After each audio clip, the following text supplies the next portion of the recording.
على سيد المرسلين وخاتم النبيين ورحمة الله للعالمين.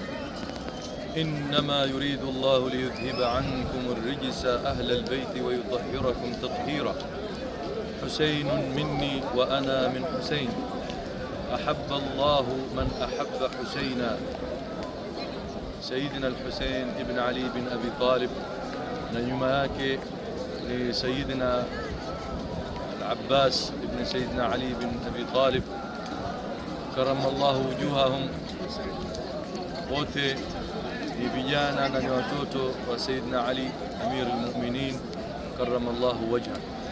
Qamar Bani Hashim na sayyidu shuhadai سيد الشباب في الجنة وسيد من سادات الشهداء عليه السلام وعليه من الله أتم الرضوان. Tuko hapa katika ardhi ya Karbala, ardhu karbin wa bala. Ni sehemu nzito sana, hata utahisi kwa moyo wako kama uko sehemu ambapo kuna tukio zito sana lilitokea, baya, ovu, halielezeki.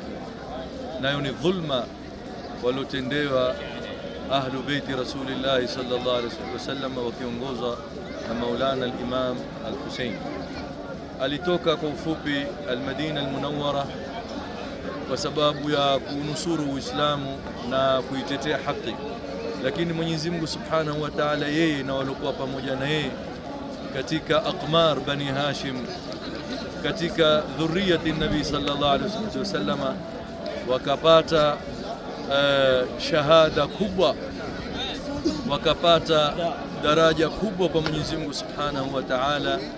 Nayo ndio hiyo ihda alhusnayn, imma an-nasru wa imma ash-shahada.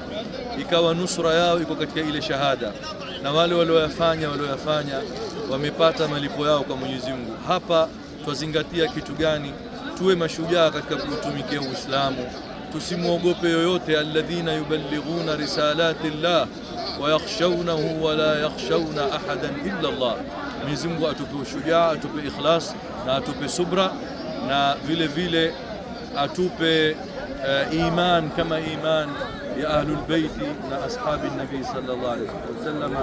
Mwenyezi Mungu atatupa kheri, atatukubalia Ramadhani yetu, na hivyo ndivyo tulivyo sisi, tulivyolelewa, tulivyofundishwa ahlus sunnah wal jamaa.